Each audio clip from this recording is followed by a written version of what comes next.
Professor Iyer India की I think first 3D horror film. और जो आपने हॉन्टेड में प्ले किया था सर, वन ऑफ माय जी। पर्सनल फेवरेट सर, ये professor Iyer is one of the best character I seen so far of yours sir. वो हाँ, कैरेक्टर प्ले करना सर, सबसे पहले तो आपको अप्रोच कैसे हुआ था सर वो कैरेक्टर? जॉनर से बहुत ज्यादा लगाव भी नहीं था उसके पहले। विक्रम भट्ट जो उन्होंने मुझे कहा करने के लिए, मैंने वो किया, क्योंकि ऊटी में हमने शूट किया और वो इंडिया की I think first 3D horror film. और फिल्म या तो हाँ, 2 कैमरा सेटअप से शूट करते थे, उनके टेक्नीशियंस आए थे एलए से। वो बड़ा एक ट्रायल एंड एरर प्रोसेस शुरू हुआ था फिल्म की शूटिंग, जैसे शुरू हुई थी।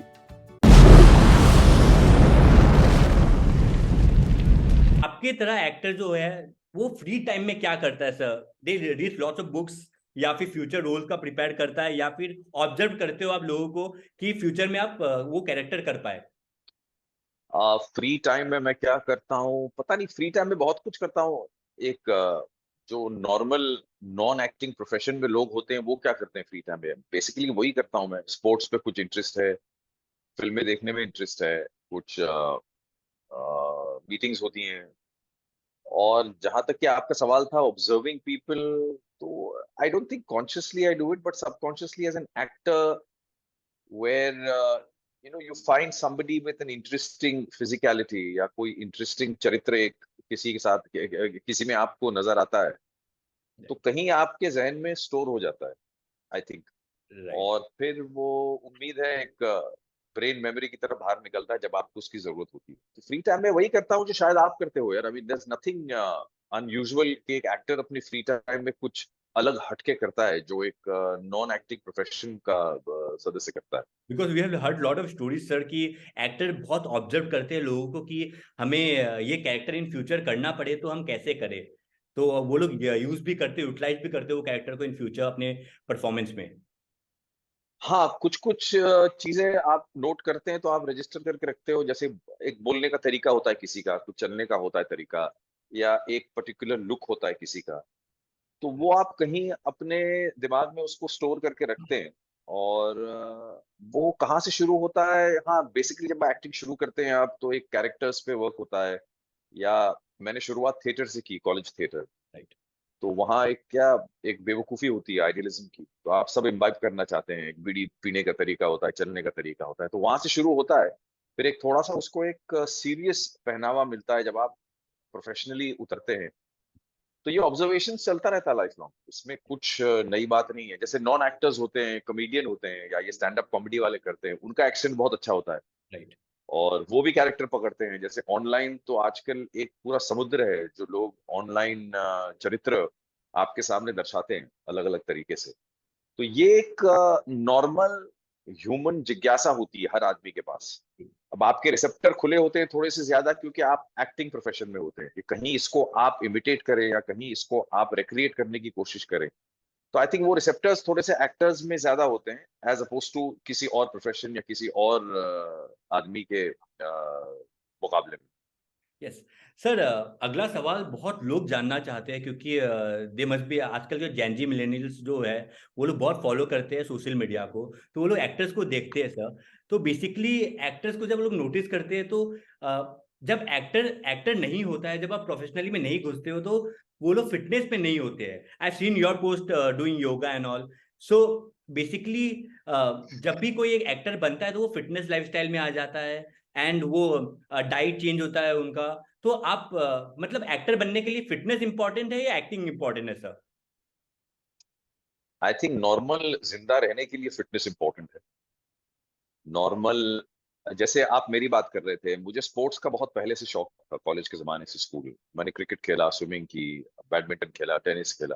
तो मुझे स्पोर्ट्स का पहले ही शौक था, एक्सरसाइज का पहले ही शौक था। तो वो कहीं मैं उसको कंटिन्यू कर पाया हूँ इतने सालों में। और आज एक्सरसाइज या एक रिक्रिएशन आउटडोर के साथ मेरे जीवन का हिस्सा बन गया है। वो सुबह उठ के बाहर जाना या कुछ करना, या हमारा क्लब है आसपास वहां कुछ खेलना जाके, जिम वर्कआउट करना।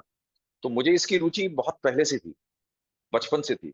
तो मेरे लिए ये अननेचुरल नहीं लगता।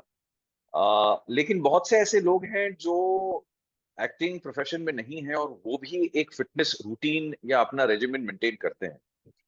और फिटनेस पे आजकल ध्यान बहुत है।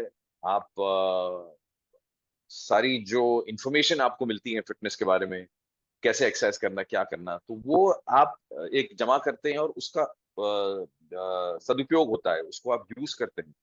तो एक्टर अपनी बॉडी पे ध्यान इसलिए भी देता है क्योंकि अगर आप क्लासिकल एक्टर हैं, जैसे आप थिएटर से निकलते हैं, तो आपको सिखाया जाता है या कहा जाता है कि your body is your tool. आपका शरीर जो है वो एक यंत्र है, उसी को आपको यूज करके परफॉर्मेंस या ऑडियंस तक पहुंचना है।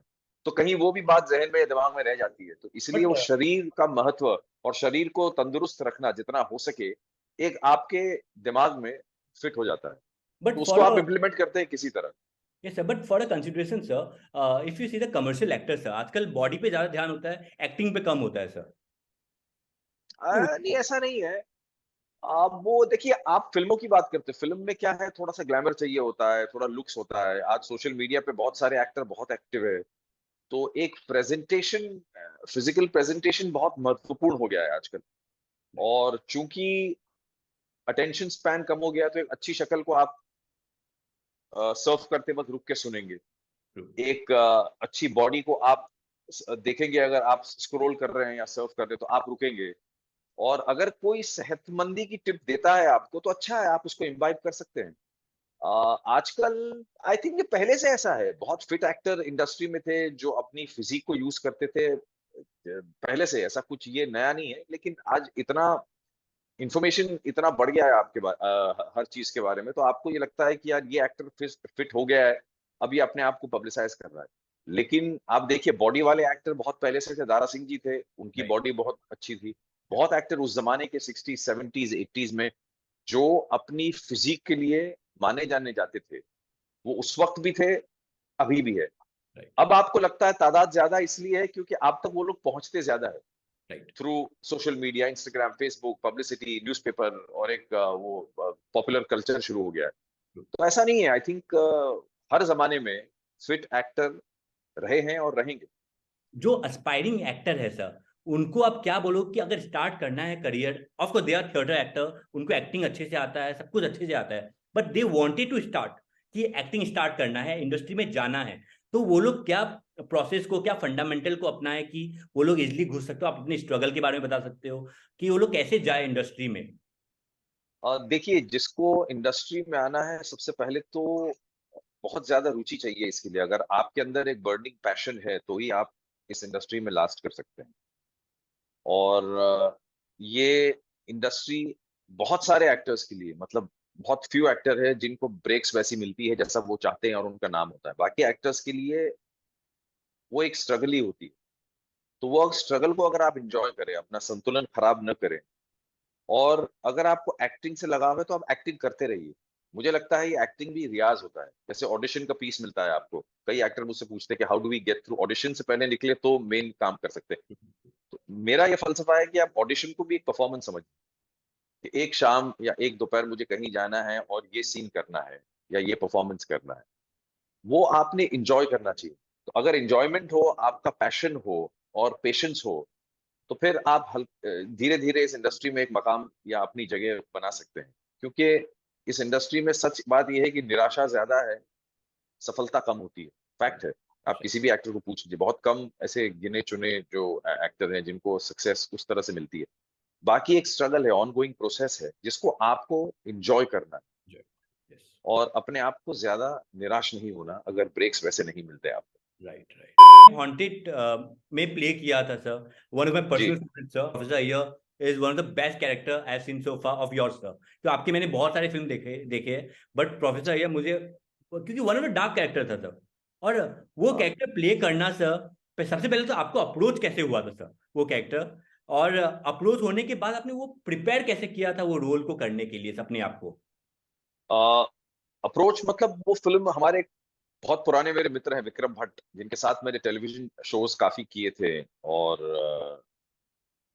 जो मैं बहुत, मतलब कॉलेज के जमाने से जानता हूँ उनको।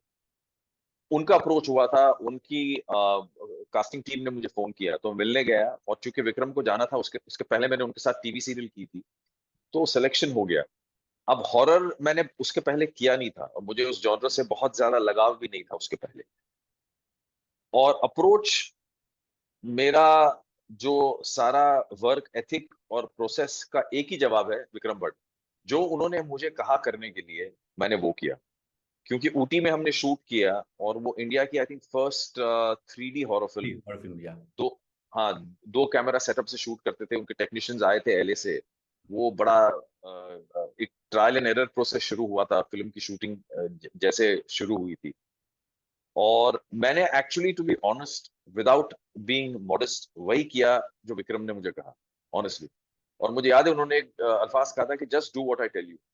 क्योंकि कैरेक्टर लिखा वैसे गया था, उसको फिर प्रवीण भट्ट उनके पिताजी डीओपी थे, फॉरेन के टेक्नीशियंस थे, उन्होंने उसको उस तरह से प्रेजेंट किया। लुक हमने डिस्कस थोड़ा बहुत किया था, लेकिन बॉटम लाइन, उस परफॉर्मेंस के लिए जो लोग याद रखते हैं, या उस फिल्म में मुझे जो याद रखते हैं, उसका श्रेय विक्रम को ही जाता है। क्योंकि मैंने ज्यादा दिमाग इस्तेमाल नहीं किया, जो उन्होंने कहा वो किया। थोड़ा सा अपना एक कॉम्पिटेंसी मैंने उसमें लाने की कोशिश की। जो मेरा थोड़ा सा एक्सपीरियंस था उस वक्त एज एन एक्टर, वो थोड़ा सा जोड़ा मैंने। लेकिन बेसिकली मैंने उनके जो डायरेक्शंस थे वो फॉलो किए, उसके अलावा कुछ नहीं किया। And that is the honest truth, सच यही है। मैं उसमें फॉल्स मॉडेस्टी बयान नहीं कर रहा हूँ आपको ये कह के। लेकिन जैसा उन्होंने कहा मैंने वो किया। थोड़ा सा मेरी सेंसिबिलिटी जोड़ी, मेरा एक्सपीरियंस उसमें जोड़ा, और फाइनली, क्योंकि हॉरर में पैराफेरेनिया बहुत होता है, उसको शूट आप किस तरह से करते हैं, एडिट कैसे होता है, म्यूजिक सब मिला के, वो किस्मत अच्छी थी मेरी कि चल गया, और आज तक लोग याद रखते हैं। सो सर मूवी कितने ड्यूरेशन में शूट हुआ था?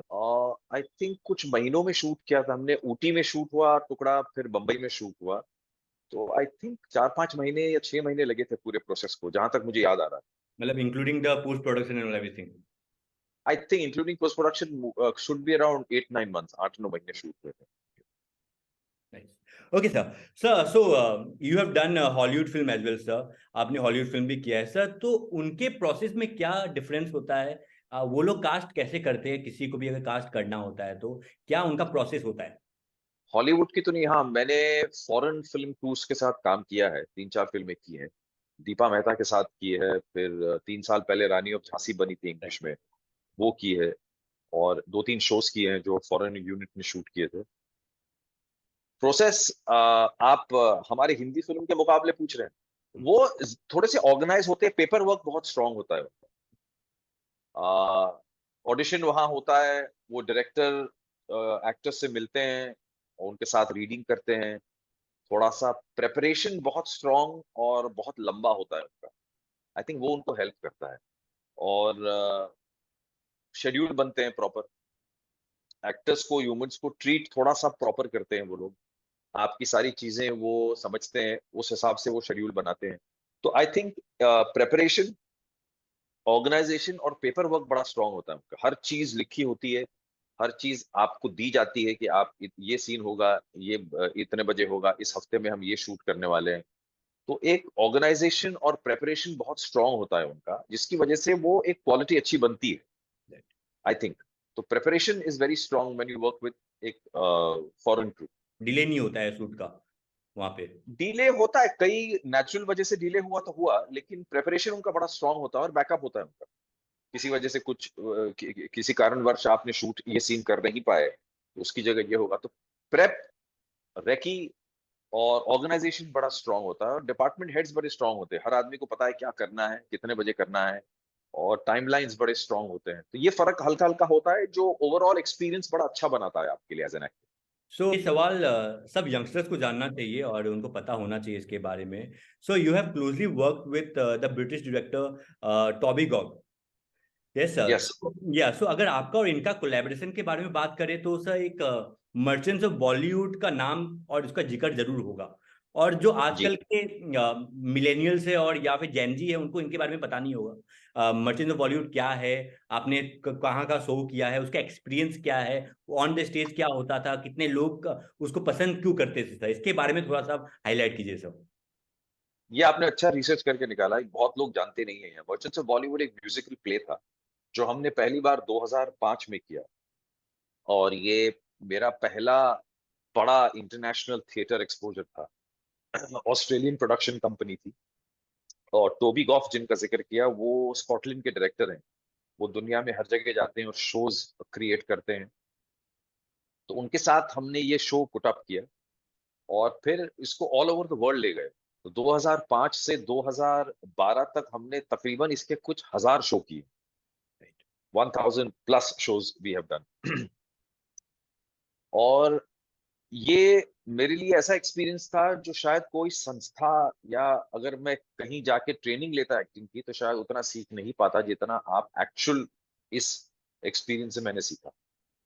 क्योंकि डेली शोज़ होते थे, आपको ऑन मार्क डेली रहना पड़ता है, डिसिप्लिन, कमिटमेंट, डेडिकेशन, हर रोज रात को आपके वही करना है जो आपने ओरिजिनल लॉक इन किया है स्क्रिप्ट में, परफॉर्मेंस में। तो ये आई थिंक मेरे अंदर एक डिसिप्लिन उस शो की वजह से काफी हद तक कि आपको हर रोज जाके वही रिपीट करना है और उस रेपिटेशन में आपको एक फ्रेशनेस चाहिए हर रोज, जो थिएटर का एक डिमांड होता है। तो ये एक्सपीरियंस बहुत यूनिक और अनोखा रहा। अब मैंने उनके साथ दोबारा कोलैबोरेट किया इस बार। अप्रैल में हमने एक हल्का सा एक छोटा सा शो किया, देवदास द म्यूजिकल, या या जो हमारे बम्बई के प्रोड्यूसर है अश्विन गिदवानी, उन्होंने प्रोड्यूस किया था। टोबी गॉफ ने वो भी डायरेक्ट किया था। और टोबी गॉफ के साथ मुझे बड़ा अच्छा कोलैबोरेशन लगता है क्योंकि उनका प्रोसेस बड़ा फ्री होता है। वो मटेरियल को लेते हैं, फिर एक्टर को देते हैं कि आप इसको कैसे इंटरप्रेट करोगे, राइट आप स्टेज पे कहाँ मूव करना चाहते हो, आप इसमें क्या ऐड करना चाहते हो। और वो सिर्फ आपको देखते हैं, अगर आपको अच्छा लगा, अगर उनको अच्छा लगा आपका किया हुआ, तो वो बोलते हैं हाँ ये सही है। फिर वो उसमें करेक्शंस क्रिएट करते हैं और फिर वो देखते हैं कि कैसे वो पूरे एन्सेम्बल में आपका परफॉर्मेंस आपका वो पर्टिकुलर मूव कैसे फिट होता है। तो लाइव थिएटर हमेशा बड़ा चुनौती से भरा होता है। लाइव थिएटर जो आपको सिखाता है शायद कोई फ़िल्म या दूसरा मीडियम आपको सिखा नहीं सकता। और मेरा सौभाग्य था कि मैंने जैसे आपको बताया इसके 1000 शो किए ऑलमोस्ट पिछले 10 साल में शायद।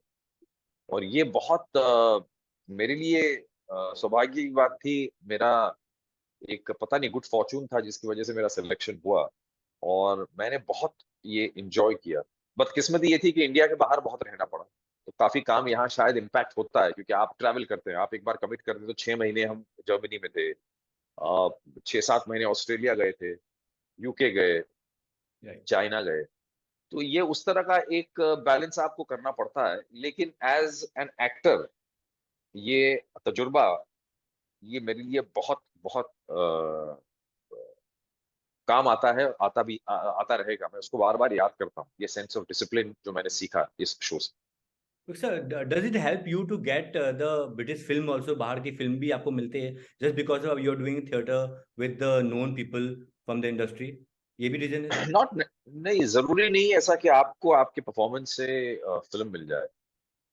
तो आप इसीलिए करते हैं क्योंकि ये एक अच्छा मटेरियल है, अच्छा एक्सपीरियंस है, अच्छा एक्सपोज़र था इसलिए मैंने किया। ये उद्देश्य नहीं था कि वहाँ जाके कोई फ़िल्म चाहिए थी मुझे या कोई परफॉर्मेंस का दूसरा प्लेटफ़ॉर्म चाहिए था। Okay okay okay okay sir, last सवाल है। आप जो एस्पायरिंग एक्टर्स है उनको जो स्टार्ट कर चुके हैं इंडस्ट्री में, उनको सरवाइव कैसे करना है, उनको स्टेबिलिटी कैसे लाना है इंडस्ट्री में रहने के लिए, ये आप क्या बोलोगे सर? मैंने पहले आपको कहा ये एक स्ट्रगल है, ये अंतहीन स्ट्रगल है। आप वो स्ट्रगल को अगर एन्जॉय करते हैं तो आइए, अगर इसमें कोई शॉर्टकट नहीं है। जो ग्लैमर आपको दिखता है, जो ग्लैमर आपको लगता है, वो बिल्कुल नहीं है। ये आपको अपना एक पैशन और ड्राइव जागृत रखना है, एक्टिव रखना है डे टू डे बेसिस पे। आपको ज़्यादा निराश नहीं होना है और अपने आप पे काम करते रहना चाहिए। मैं ये मानता हूँ इस बात को, यू मीन टू से सर क्योंकि पैशन एक्टिंग पे काम करना है, मतलब जॉब पे आपको अगर जॉब की तरह नहीं लेना है ये चीज? जॉब इवेंचुअली बन जाता है, लेकिन लोग आमतौर पे इसमें आते हैं बहुत हाई एक्सपेक्टेशन लेके। आप एक्सपेक्टेशन मत रखिए और जो आप कला करना चाहते हैं, उस पे आप काम करते रहिए। भले वो टीवी सीरियल में हो, भले थिएटर परफॉर्मेंस हो या फ़िल्म में हो। आप अपना एक रियाज़ जो होता है, एक सिंगर रियाज़ करता है, उस तरह एक्टर भी रियाज़ करना बहुत ज़रूरी है। आप अपने आप पे काम करिए, अपना जो भी अपॉर्च्युनिटी आपको मिलती है, छोटी-बड़ी, उसको आप मैक्सिमम तरीके से निभाने की कोशिश करिए। उसमें अपना सैटिस्फैक्शन आपको मिलेगा और फिर काफ़ी फैक्टर लक फैक्टर पे भी डिपेंड करता है। इस इंडस्ट्री में लक फैक्टर बहुत काउंट करता है। तो फिर वो फैक्टर भी प्ले अगर हो जाता है तो आपके लिए और भी अच्छा है। लेकिन निराशावाद नहीं होना, गाढ़ी चमड़ी थोड़ी-सी रखनी है और रिजेक्शन फेस करने की आपको एक ताकत चाहिए और अपना मानसिक संतुलन बना के रखना, थोड़े से और इंटरेस्ट हमेशा रखना, जो डाइवर्ट करें आपको, स्पोर्ट्स में हो या दूसरी एक्टिविटीज में हो। तो आपको एक बैलेंस मेंटेन करके अगर आप चले तो अच्छा है, यही बोल सकता हूँ। उसके अलावा तो कुछ और जादू का मंत्र नहीं है मेरे पास। Yes sir, thank you so much sir for joining and बहुत लोगों को थैंक बहुत यू। सीखने को मिला होगा in this interview and thank you so much for your time sir. No, thank you very much, thank you. Sir.